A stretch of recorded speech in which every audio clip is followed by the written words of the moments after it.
আজি ৰাতিপুৱা বাক্সা জিলাত আমি আন্তৰ্জাতিক যোগ দিৱস পালন কৰিছিলোঁ আৰু বিয়লি বাক্সা জিলাত নিৰ্মিত সুন্দৰ কাৰাগাৰ এখনৰ উদ্বোধন হ'ল।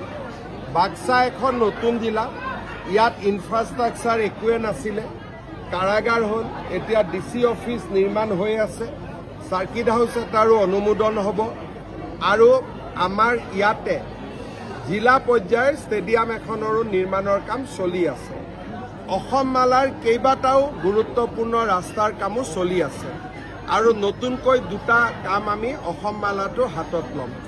মই ভাবোঁ যে এই ধৰণে কাম কৰি গৈ থাকিলে বাক্সা জিলাৰ বহু সমস্যা দূৰ হ'ব। কিমান কোটি টকা ব্যয় সাপেক্ষে আৰু ইয়াত ইয়াতে 53 কোটি টকা ব্যয় সাপেক্ষে এই কাৰাগাৰখন নিৰ্মাণ কৰা। বিদ্যালয় চিকিৎসালয়ৰ কথা উল্লেখ কৰিছিলে। ইয়াতে অকণমান পাকাত ইফাল সিফাল হৈছে, সেইখিনি মই খবৰ লৈ আছোঁ, মই বাতৰি পাইছোঁ, মই ইঞ্জিনিয়াৰসকলক আহি চাব দিছোঁ। ছাৰ, BTRত আপোনালোকে কৈছে যে বিজেপি, UPPL বা BPF আপোনালোকে নিৰ্বাচন খেলিব।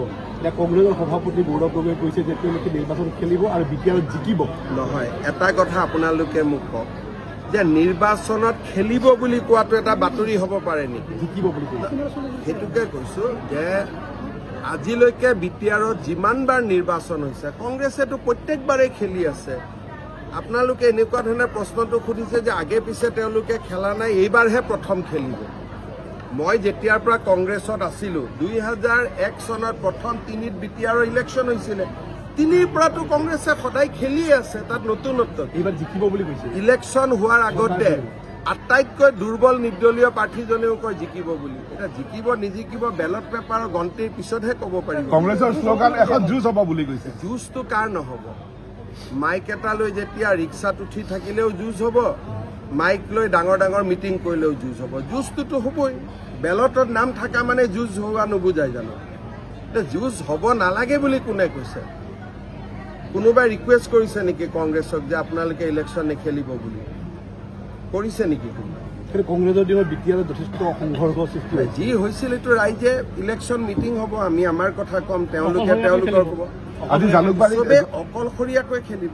জালুকবাৰীত আজি গৌৰৱ গগৈক বিজেপি কৰ্মীয়ে বাধা দিছে, অলপ মই নাজানো। এনেই ইউজুৱেলিটো কংগ্ৰেছৰ সভাপতি গ'লে 10-15 হাজাৰ মানুহ ওলাব লাগে, কিমান ওলাইছে মই নাজানো। কাৰণ জালুকবাৰীটো মোৰ বিপক্ষে 30-35 হাজাৰ মানুহে ভোট দিয়ে, গতিকে 10-15 হাজাৰ মানুহটো ওলাবই লাগে। ওলাইছে না যায় নাজানো মই। আৰু আপোনালোকে যিমান প্ৰশ্ন সোধে মোৰতো এনেকুৱা লাগে যেন প্ৰত্যেকখন মিটিঙতে 10ৰ পৰা 15 হাজাৰ মানুহ হৈ আছে। হৈছে যদি আপোনালোকে জনাব, মইতো দেখা নাপাওঁ। ভূপেন বৰা বিজেপি আহক নহওক বেলেগ কথা, কংগ্ৰেছে তেওঁক ইনচাল্ট কৰি কৰি শেষ কৰি পেলাব।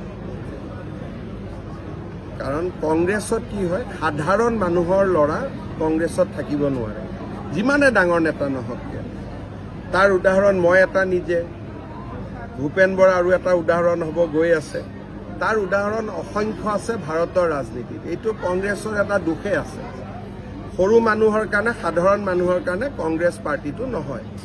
অসমত এটা বিশেষ ধৰ্মৰ মানুহে ভোট দিয়ে কাৰণেহে পাৰ্টিটো চলি আছে, নহ'লেতো সাধাৰণ মানুহ কোনেও ভোটেই নিদিয়ে।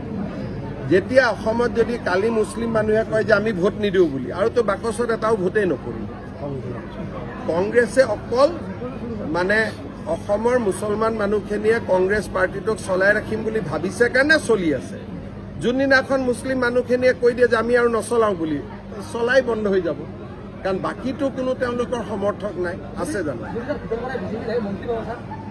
ভূপেন বৰাক এতিয়া চব যিজন মানুহ বিজেপিত আহিব, মন্ত্ৰী পাব, এইবোৰ কথা ক'লে এনেকুৱা লাগিব যেন আমি কাজিয়া এখন লগাব খুজিছোঁ।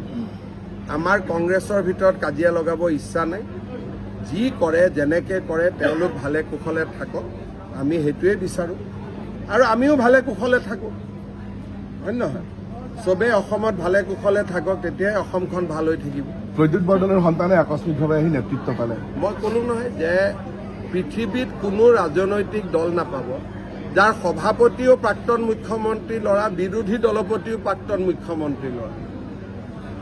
গতিকে ইয়াতে সাধাৰণ মানুহৰ ইয়াত কথা নাই, কিন্তু এছাম সাধাৰণ মানুহ থাকে যোনে এনেকুৱা ডাঙৰ মানুহৰ ল'ৰা ছোৱালী হ'লে অলপ তেওঁলোকেও কিবা কাৰণত আকৰ্ষিত হয়, সেইবিলাকৰ কাৰণে পাৰ্টিটো চলি থাকে।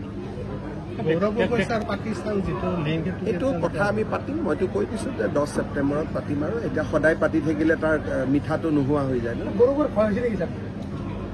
এইটো কথা আপোনালোকে মোক কিয় সুধি আছে মই বাক্সাত আহিছোঁ আপোনালোকে মোক ৰাস্তা ঘাটৰ কথা সোধক বাক্সাৰ ইমান সমস্যা আপোনালোকে নিউজ কৰি থাকে আপোনালোকে এইবিলাক কিয় নুসুধে আপোনালোকে মোদীৰ কথাও নুসুধে